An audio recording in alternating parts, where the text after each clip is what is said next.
Hello friend, आपका स्वागत है आपके अपने यूट्यूब चैनल सरकारी फॉर्म पर। आज हम यूपी मेट्रो के रिक्रूटमेंट के बारे में बात करेंगे, जिसमें काफ़ी पद आए हुए हैं। तो चलिए शुरू करते हैं। जैसे कि हमारे सामने यहाँ पर मेट्रो की ऑफिशियल वेबसाइट खुली हुई है। इस फॉर्म की लिंक और इस वेबसाइट की लिंक हम अपने वीडियो के डिस्क्रिप्शन में भी दे देंगे, आप वहाँ से जाके देख सकते हैं और अप्लाई भी कर सकते हैं। तो चलिए, हमने जैसे ऑफिशियल वेबसाइट खोली तो हमारे सामने यहाँ पर कैरियर्स लिखा हुआ है। हम कैरियर्स पे सबसे ऊपर रिक्रूटमेंट 2024 पे क्लिक करेंगे। उसके बाद यहाँ पर हमारे पास जो है यहाँ पर अप्लाई की लिंक ऑप्शन खोल गया वेबसाइट। यहाँ पर हम यहाँ पर जाके नया रजिस्ट्रेशन कर सकते हैं। साथ ही यहाँ पर अगर हम ऑलरेडी रजिस्टर्ड है या हमने रजिस्ट्रेशन कर लिया है तो हम यहाँ पर एग्जिटिंग यूज़र पे क्लिक करके यहाँ लॉगिन कर सकते हैं। तो चलिए, यहाँ पर हम सबसे पहले इसकी एडवर्टीजमेंट देखते हैं। हम थोड़ा सा स्क्रॉल करके नीचे आते हैं तो हम यहाँ पर एडवर्टीजमेंट इसकी देख सकते हैं। हम इस एडवर्टीजमेंट पे क्लिक करते हैं। जैसे कि हमने एडवर्टीजमेंट में क्लिक किया तो यहाँ पर हम और थोड़ा इसको जूम करते हैं। यहाँ पर इसकी नोटिफिकेशन जो दिया है कि 13 मार्च को आ गई थी, और ये जो है ऑनलाइन रजिस्ट्रेशन जो स्टार्ट हुआ है वो 20 मार्च से स्टार्ट हुआ है। और इसकी फ़ीस की जो तारीख है 20 मार्च 2024 से लेकर 19 अप्रैल 2024 तक हम पेड कर सकते हैं। इसके साथ इसकी लास्ट डेट जो रजिस्ट्रेशन की है 19 अप्रैल 2024 तक ही है, जैसे कि फ़ीस की भी है। और एडमिट कार्ड जो हमारा 30 अप्रैल 2024 को आ जाएगा। तो साथ ही साथ इसका जो है टेंटेटिव एग्ज़ाम रिटर्न जो डेट है वो यहाँ पर दिया हुआ है, 11 मई को है और 12 मई को है और 14 मई को है। ठीक है। और चलिए नीचे आते हैं हम। यहाँ पर जो भी पोस्ट है उसका नाम, उसकी सैलरी और उसका सीट और उसका क्वालिफ़िकेशन क्या है और एज क्या है वो सब दिया हुआ है। यहाँ पर असिस्टेंट मैनेजर का जो मांगा हुआ है इलेक्ट्रिकल में, जैसे कि यहाँ पर है, देखते हैं BE बीटेक इन इलेक्ट्रिकल अथवा इलेक्ट्रिकल एंड इलेक्ट्रॉनिक्स इंजीनियरिंग। आपका BE हो या बीटेक हो, वो भी इलेक्ट्रिकल या इलेक्ट्रिकल एंड इलेक्ट्रॉनिक्स इंजीनियरिंग से होना चाहिए। उसके साथ जो जनरल या EWS या OBC से बिलोंग करते हैं उनका 60% होना चाहिए। और जो SC ST से बिलोंग करते हैं, जो रिजर्व कैटेगरी में होते हैं, उनका जो है 50% दिया हुआ है। और एज यहाँ पर दिया है 21 से 28 साल दिया हुआ है। एज रिलैक्सेशन मिलता है, वो कैटेगरी के अकॉर्डिंग वो आपको मिलेगा। ठीक है। साथ ही साथ यहाँ पर अगर असिस्टेंट मैनेजर SNT के लिए भरते हैं तो उसका यहाँ पर BE BTech in electronics and communication दिया हुआ है। जैसे कि आपका अगर असिस्टेंट मैनेजर के लिए आप भरना चाहते हैं SNT का, तो BE या बीटेक होना चाहिए इलेक्ट्रॉनिक्स या इलेक्ट्रॉनिक्स एंड कम्युनिकेशन में, या उसके इक्विवेलेंट डिग्री होनी चाहिए। इक्विवेलेंट देख के भरेंगे आप। उसके साथ साथ यहाँ पर दिया हुआ कि मान्यता प्राप्त कोई संस्था गवर्नमेंट से होना चाहिए, यूनिवर्सिटी या इंस्टीट्यूट से, जैसा कि ऊपर भी वही मांगा था। और इसमें 60% मिनिमम आपका होना चाहिए, जो भी है, जो EWS या OBC या जनरल से बिलोंग करते हैं। और 50% मार्क्स होना चाहिए जो SC ST से या रिजर्व कैटेगरी से बिलोंग करते हैं। और उसका एज यहाँ पर दिया है 21-28 साल। और जैसा कि मैंने बताया था, एज रिलैक्सेशन आपको कैटेगरी के अकॉर्डिंग मिलता है। फिर यहाँ पर असिस्टेंट मैनेजर ऑपरेशंस का यहाँ पर दिया है, अथवा ऑपरेशंस का, ये जो है इसमें BE बीटेक इन इलेक्ट्रिकल अथवा इलेक्ट्रॉनिक्स एंड कम्युनिकेशन इसमें दिया हुआ है कि आपका BE हो या बीटेक हो, इलेक्ट्रिकल से हो, चाहे इलेक्ट्रॉनिक्स से हो, चाहे इलेक्ट्रॉनिक्स एंड कम्युनिकेशन से हो। उसमें साथ ही साथ 60% आपका कैटेगरी के अकॉर्डिंग मांगा है। जनरल EWS एंड OBC की वैकेंसीज़ है। तो इसमें SC ST का नहीं शो कर रहा है, मतलब इसमें सीट SC ST की नहीं है। ठीक है। जैसे कि यहाँ पे लिखा हुआ है जनरल EWS एंड OBC की जो सीट है यहाँ पर दिया है। और एज यहाँ पर दिया है 21 से 28 साल का। और इसी तरह असिस्टेंट मैनेजर IT का जो दिया हुआ है उसका यहाँ पर दिया हुआ है master degree in computer application और कंप्यूटर साइंस और master of technology with specialisation in computer application. जैसा कि यहाँ पर दिया हुआ मास्टर डिग्री होनी चाहिए कंप्यूटर एप्लीकेशन में या कंप्यूटर साइंस में, या मास्टर हो टेक्नोलॉजी विद स्पेशलाइजेशन। इसके साथ जो आपकी मास्टर डिग्री हो टेक्नोलॉजी में हो, उसके साथ उसका स्पेशलाइजेशन भी कंप्यूटर एप्लीकेशन होना चाहिए, तभी आप अप्लाई कर पाएंगे। उसके अलावा आपका BE BTech in computer science हो तब आप अप्लाई कर सकते हैं। और उसमें जो परसेंटेज आपको बताया, आपको BE बीटेक में जो भी हो या कंप्यूटर साइंस या मास्टर डिग्री जो भी है, उसमें आपका 60% होना चाहिए, जो कैटेगरी जनरल और OBC से बिलोंग करते हैं, क्योंकि इसमें जो है EWS और SC ST की सीट नहीं है, तो उसी के अकॉर्डिंग यहाँ पर दिया हुआ है। और एज आपका दिया है 21 से 28 साल। उसके अलावा हम फिर नीचे आएंगे, असिस्टेंट मैनेजर अकाउंट्स का जो है उसमें CA मांगा है। CA from the institute of chartered accountant of India of ICWA वही हुआ institute of chartered accountant of India. तो ये अगर आपके पास डिग्री है CA की तब आप इसको भर पाएंगे। उसके बाद हम यहाँ पर आते हैं असिस्टेंट मैनेजर आर्किटेक्ट, जो इसमें मांगा है B आर्च, जो आपकी 5 ईयर्स की कोर्स हो from a government recognised university. आपका B आर्च बैचलर और आर्किटेक्ट की डिग्री होनी चाहिए 5 साल की, तब आप इस पद को लिए अप्लाई कर पाएंगे। साथ ही 60% होना चाहिए उसमें, और वही जनरल की सीट है। उसी तरह आपका यहाँ पर असिस्टेंट मैनेजर ह्यूमन रिसोर्स, इसमें भी दिया हुआ फुल टाइम MBA होना चाहिए HR और PGDM HR from government recognised university अथवा इंस्टीट्यूट से 60% मार्क्स के साथ, तब आप इसको अप्लाई कर पाएंगे। जनरल OBC की सीट है, एज का यहाँ पर दिया हुआ है। फिर इसी तरह असिस्टेंट मैनेजर पब्लिक रिलेशन, यहाँ पर जो पद है उसमें क्या मांगा हुआ है, master of mass communication and journalism और मास्टर इन जर्नलिज्म, ये आपका होना चाहिए मास्टर ऑफ मास कम्युनिकेशन या उसके बाद जर्नलिज्म और मास्टर इन जर्नलिज्म में, तो आप इसको भर सकते हैं। उसमें 60% मार्क्स होना चाहिए। इसमें सीट सिर्फ जनरल की है और यहाँ पर दिया 21 से 28 साल यहाँ पर एज मांगा हुआ है। रिलैक्सेशन आपको कैटेगरी के अकॉर्डिंग मिलता है, लेकिन जनरल को एज रिलैक्सेशन नहीं मिलता है, ना AWS को मिलता है। तो उसी तरह यहाँ पे इसको देख लीजिए। साथ ही यहाँ पर असिस्टेंट कंपनी सेक्रेटरी, इसमें जो पद है एक पद है वो भी जनरल का है। यहाँ पर member of the institute of company secretary of India with minimum 50% marks from the government recognised university institute,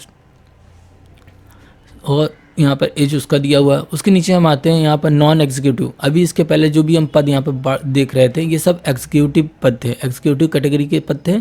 अब जैसे ही हम यहाँ पर आएंगे तो अब यहाँ पर हमारा non executive category post start हुई है। तो जहाँ पर हमारे पास जो है यहाँ पर JEE का पद है, जूनियर इंजीनियर इलेक्ट्रिकल। तो इसमें क्या मांगा हुआ है, इसमें यहाँ पर आपकी सैलरीज भी दी हुई है और यहाँ पर सीटें दी हुई हैं कैटेगरी के अकॉर्डिंग। साथ ही यहाँ पर इसेंशियल क्वालिफिकेशन जो दिया है 3 years diploma in electrical engineering, electrical अथवा इलेक्ट्रिकल इलेक्ट्रॉनिक्स इंजीनियरिंग, और उसके समकक्ष या और उसको जो है गवर्नमेंट रिकॉग्नाइज्ड यूनिवर्सिटी से आपका होना चाहिए। 60% मार्क्स मांगा हुआ है जनरल EWS OBC के लिए और SC ST के लिए 50%। साथ ही यहाँ पर एज का दिया हुआ 21 से 28 साल होना चाहिए। इसके बाद 3 साल का आपके पास डिप्लोमा हो, चाहे इलेक्ट्रिकल से हो चाहे इलेक्ट्रिकल एंड इलेक्ट्रॉनिक्स से हो, तो आप इसको अप्लाई कर सकते हैं। जो जनरल और EWS और OBC से बिलोंग करते हैं उनका 60% होना चाहिए डिप्लोमा में, और जो SC ST है उनका 50% से ही काम चल जाएगा। तो साथ ही साथ हम नीचे आते हैं, यहाँ पर देखते हैं, यहाँ पर हमको बहुत ध्यान से जब भी हम पद भरेंगे तो अंदर यहाँ पर कोड भी दिया हुआ है, साथ ही यहाँ पर इसके सामने पद का नाम दिया हो। तो हम जब कोड अभी हम फॉर्म अप्लाई करेंगे तो आपको बताएंगे। अभी हम यहाँ पर देखते हैं जूनियर इंजीनियर SNT के लिए, SNT का यहाँ पर जो है सैलरी दिया है, साथ ही यहाँ पर जो है सीटों का विवरण दिया है कैटेगरी के अकॉर्डिंग, और यहाँ पर इसकी एजुकेशनल क्वालिफिकेशन दिया है 3 ईयर्स डिप्लोमा इन इलेक्ट्रॉनिक्स अथवा इलेक्ट्रॉनिक्स एंड कम्युनिकेशन, और यहाँ पर जो है गवर्नमेंट से आपका होना चाहिए, रिकॉग्नाइज्ड होना चाहिए इंस्टीट्यूट से। साथ ही साथ आपका 60% मार्क्स होना चाहिए जो EWS OBC और जनरल से बिलोंग करते हैं, और 50% SC ST से। इसका मतलब आपको मैं फिर से समझा दे रहा हूँ, 3 साल का डिप्लोमा होना चाहिए, चाहे इलेक्ट्रॉनिक्स में हो चाहे इलेक्ट्रॉनिक्स एंड कम्युनिकेशन में होना चाहिए, और इसके अलावा जो general SC ST general EWS और OBC से बिलोंग करते हैं उनका 60% मिनिमम डिप्लोमा में होना चाहिए, जो SC ST हैं उनका 50% होना चाहिए। उसके अलावा यहाँ पर एज भी यहाँ पर दिया हुआ है। उसके साथ साथ हम यहाँ पर station controller cum train operator का जो पद है SCTO का, उसमें जो है यहाँ पर सीटें और फीस सैलरी दिया हुआ है। साथ साथ यहाँ पर 3 years engineering diploma in electrical अथवा इलेक्ट्रॉनिक्स एंड टेलीकम्युनिकेशन और उसके समकक्ष, और उसको दिया है गवर्नमेंट रिकॉग्नाइज्ड यूनिवर्सिटी इंस्टीट्यूट से होना चाहिए, साथ ही 60%। इसका मतलब मैं आपको समझा देता हूँ कि आपका 3 साल का डिप्लोमा होना चाहिए, चाहे आपका इलेक्ट्रिकल में हो चाहे इलेक्ट्रॉनिक्स में हो चाहे इलेक्ट्रॉनिक्स एंड टेलीकम्युनिकेशन में हो। साथ ही जो जनरल EWS या OBC से हैं उनका 60%, जो SC ST से हैं उनका 50% से काम चल जाएगा। और एज का दिया हुआ है 21 से 28 साल, जो रिजर्व कैटेगरी में आते हैं जैसे SC ST, तो उनका जो है एज रिलैक्सेशन उनको मिल जाएगा कैटेगरी के अकॉर्डिंग। हम यहाँ बात करते हैं अकाउंट असिस्टेंट की, जो है उसमें BCom मांगा हुआ है, 3 साल का डिग्री होता है BCom बैचलर ऑफ कॉमर्स, उसमें जो है 60% होना चाहिए, वो अप्लाई कर सकते हैं। जो है आपका जो है जनरल और OBC से बिलोंग करते हैं, क्योंकि EWS की सीट नहीं है। जो SC ST से हैं उनका 50% से काम चल जाएगा।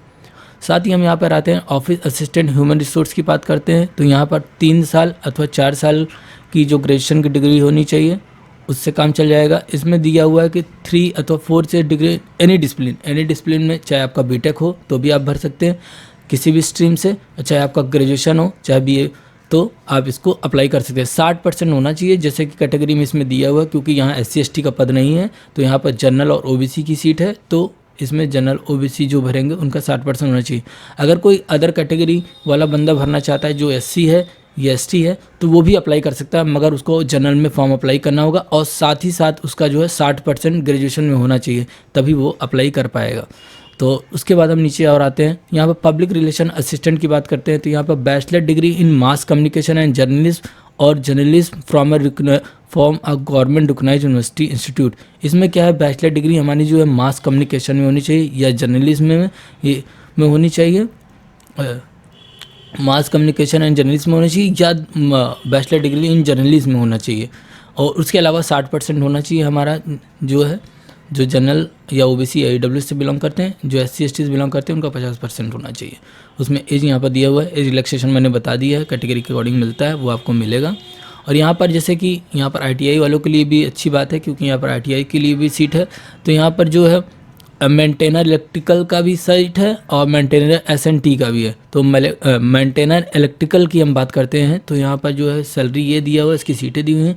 यहाँ पर आपका जो है ITI होना चाहिए, NCBT या SCBT बोर्ड होता है जिससे होना चाहिए, और in electrical trade with minimum 60% marks of for applying for candidate unreserved EWS and OBC। देखिए इसमें मांगा है कि आपका ITI होना चाहिए, जिसमें ITI SCBT या NCBT मान्यता प्राप्त संस्था से होना चाहिए, बोर्ड जो होती है। उसके अलावा जो कैटेगरी जर्नल या EWS या OBC से है उनका 60% ITI में होना चाहिए, जो SC ST है उनका 50% से ही काम हो जाएगा। तो साथ ही साथ यहाँ पर बात करते हैं, यहाँ पर एज का भी 21 से 28 साल मांगा हुआ है। और यहाँ पर जो है मेंटेनर SNT की बात करते हैं, यहाँ पर जो है सैलरी यहाँ पर दिया है, यहाँ सीटों का विवरण दिया हुआ है कैटेगरी के अकॉर्डिंग। और यहाँ पर जो है ITI NCBT SCBT जैसे ऊपर की मांगा हुआ है। यहाँ पर जो ट्रेड है इलेक्ट्रॉनिक्स मैकेनिक होना चाहिए, तो आप इसको अप्लाई कर सकते हैं। और इसमें जो है 60% वो जनरल OBC का और EWS का है उसके लिए है, और SC ST से जो बिलोंग करते हैं उनका 50% है, और इसका यहाँ पर दिया हुआ है। तो चलिए आपको अच्छे से समझ में आ गया होगा। अगर आपको कोई भी चीज़ नहीं समझ में आती है तो हमारे YouTube चैनल पर, अपने YouTube चैनल पर जाके आप हमसे कमेंट में पूछ सकते हैं। और प्लीज़ कोशिश ये करिए कि आप हमारे चैनल को लाइक करें, सब्सक्राइब करें, और कोई भी क्वेश्चन हो तो आप हमें कमेंट करके पूछ सकते हैं, जिससे, और साथ ही साथ बेल आइकन को भी बजाना ना भूलें, जिससे हमारे नई वीडियोस, जो भी हमारी नई वैकेंसीज़ के कोई भी अपडेट्स आते हैं तो आपको सबसे पहले मिल सके। तो चलिए शुरू करते हैं, फॉर्म को कैसे अप्लाई करना है। तो हम यहाँ पर इसको कट करते हैं। हम यहाँ न्यू रजिस्ट्रेशन पर क्लिक करेंगे, न्यू यूज़र पे यहाँ पर क्लिक करेंगे।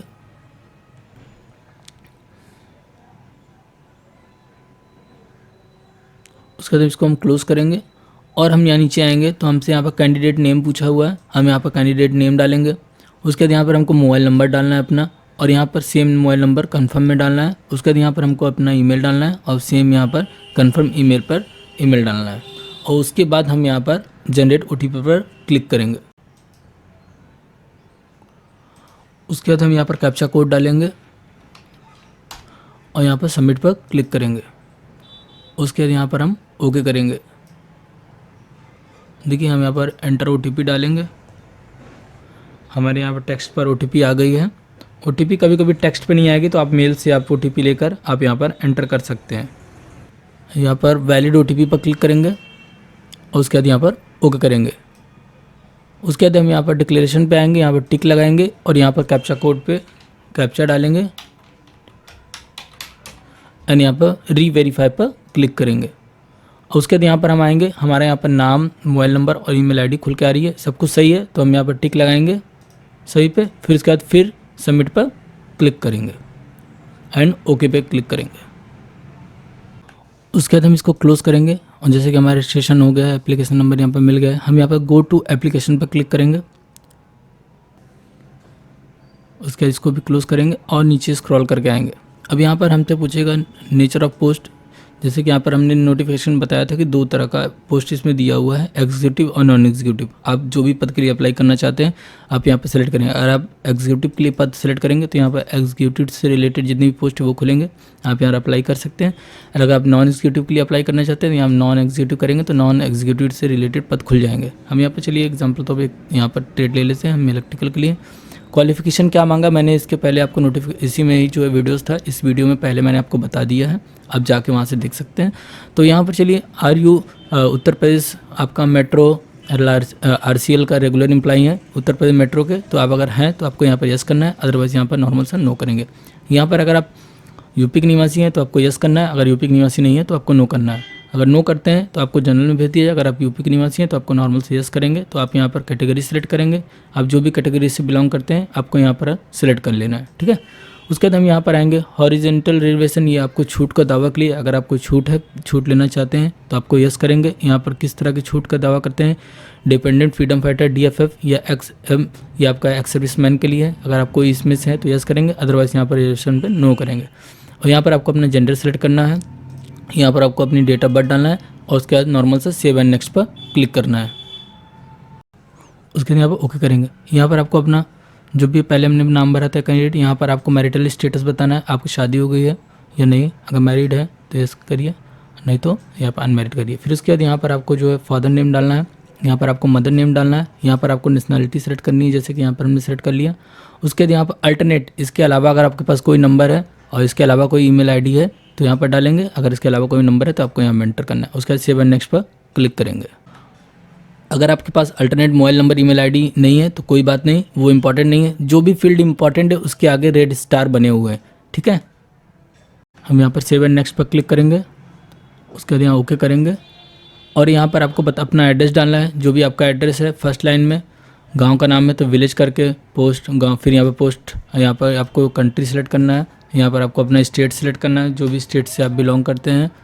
उसके अलावा आपको यहाँ पर जो है डिस्ट्रिक्ट सेलेक्ट करना पर आपका जो भी डिस्ट्रिक्ट है यहाँ पर आपको अपना पिन कोड डालना है। और उसके बाद अगर यहाँ पर दिया होगा इस permanent address same as present address, अगर आपका प्रेजेंट एड्रेस ही सेम एड्रेस है, कहने का मतलब है कि अगर आप जहाँ पर रह रहे हैं प्रेजेंट में वही आपका परमानेंट भी है, तो आपको जो है यहाँ पर नॉर्मल से यस करेंगे तो ये सेम एड्रेस ऊपर वाला यहाँ नीचे मेंशन हो जाएगा, ठीक है। अगर नहीं है, आप दोनों एड्रेस आपका अलग अलग है तो आपको यहाँ पर नो करना है और यहाँ पर दोनों इसमें भी एड्रेस डालना है आपको, यहाँ भी। उसके बाद सेव एंड नेक्स्ट पर क्लिक करना है, उसके बाद इसको ओके करेंगे। उसके बाद यहाँ पर आपको 12th का डिटेल मांगा हुआ है और ये आपका हाई स्कूल का, हम इसको ऊपर स्क्रॉल करके आए क्योंकि ये शो नहीं कर रहा। जैसे अगर कभी ऐसा शो करेगा तो आप इस पर जैसे क्लिक करेंगे तो ये ऑप्शन खुल के आ जाएगा, ठीक है। तो पहले हम यहाँ पर मांगा हुआ मैट्रिकुलेशन, मतलब हमारा हाई स्कूल में हम कौन सा बोर्ड है, यूपी बोर्ड है, CBSE बोर्ड है, ICSE, जो भी बोर्ड है। अगर इसमें से कोई बोर्ड नहीं तो आप अदर करके यहाँ पर बोर्ड लिख सकते हैं। और चलिए ठीक है, हम यहाँ पर यूपी बोर्ड हमने सेलेक्ट किया। यहाँ पर कौन सी ईयर में आपने हाई स्कूल पास किया है उसको यहाँ पर आपको डालना है और उसके अलावा आपको यहाँ पर इंस्टीट्यूट का नाम डालना है। फिर यहाँ पर सब्जेक्ट कॉम्बिनेशन में क्या करिए, कोशिश ये करिए कि पूरे सब्जेक्ट जो भी हाई स्कूल में थे उसको आप यहाँ पर मेंशन करेंगे और आपका जो हाई स्कूल का परसेंटेज है यहाँ पर आपको डालना है। उसके अलावा फिर यहाँ पर इंटर आएंगे, इंटर पे हमको अपना बोर्ड सेलेक्ट करना है। फिर यहाँ पर इंटर कौन से साल में पास है उसको सेलेक्ट करना है। फिर यहाँ पर इंटर इंस्टीट्यूट नेम, जैसा कि हमारा हाई स्कूल की मार्कशीट या इंटर की मार्कशीट में जो भी कॉलेज का नाम लिखा होता है उसको हमको यहाँ पर एंटर करना है। तो यहाँ पर हम अपना हाई स्कूल का कॉलेज का नाम जैसा कि लिखा है तो यहाँ पर हाई स्कूल का कॉलेज का इंस्टीट्यूट का नाम डाल दिया। तो उसी तरह हम यहाँ पर इंटर का था तो हमने इंटर का कॉलेज का नाम यहाँ डाल दिया।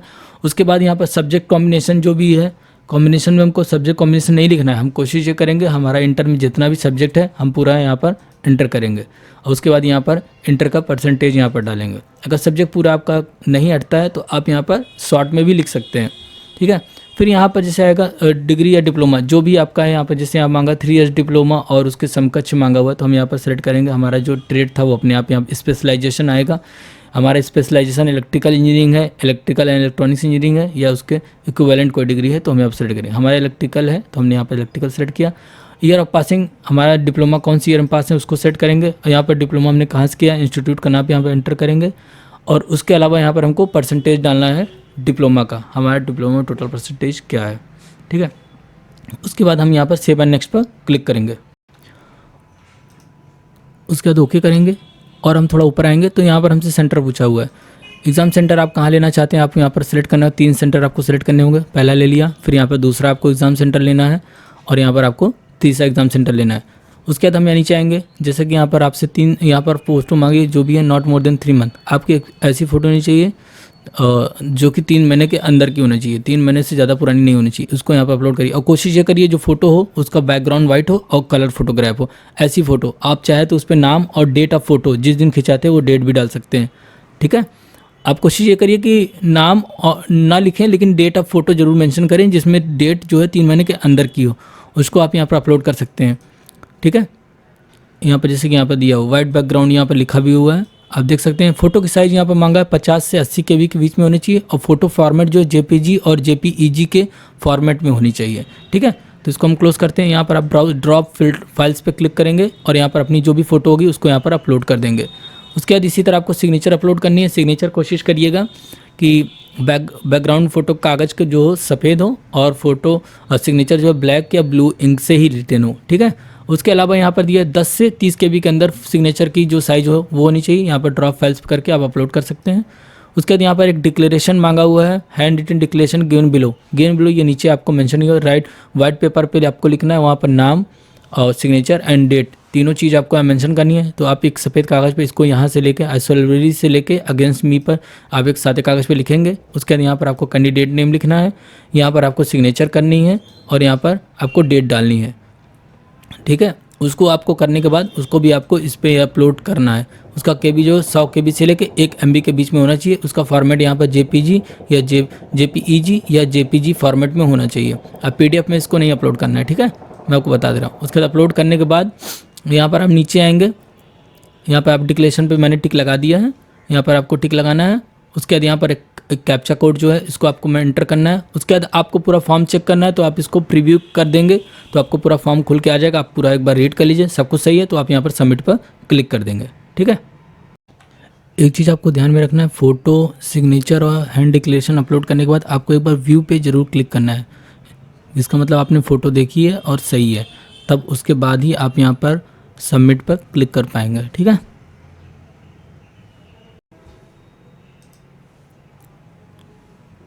जैसे ही हमारा हो गया हम यहाँ पर अपना फ़ीस यहाँ पर पेमेंट करेंगे। चाहे हम नेट बैंकिंग से कर सकते हैं, चाहे हमारे पास डेबिट कार्ड हो या अदर बैंक का डेबिट कार्ड हो, चाहे क्रेडिट कार्ड हो या अदर बैंक की नेट बैंकिंग, चाहे तो हम यहाँ पर UPI से भी क्लिक करते हैं।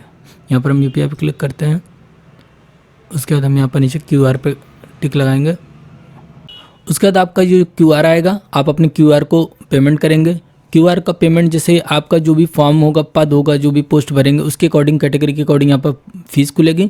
आप QR को जैसे स्कैन करेंगे तो उतना फ़ीस आपके सामने आ जाएगा और उस फीस को आप पेमेंट करेंगे। जैसे ही फॉर्म आपका फ़ीस पेमेंट फुल हो जाएगा, स्कैन होकर जैसे ही कंप्लीट होगा, आपका जो है फॉर्म डाउनलोड कर लेंगे, चाहे तो आप फॉर्म को प्रिंट कर लेंगे और आपका फॉर्म कंप्लीट हो जाएगा। अगर आपको ये वीडियो पसंद आया तो प्लीज़ हमारे चैनल को लाइक करें, सब्सक्राइब करें और बेल आइकन को बजाना ना भूलें। धन्यवाद।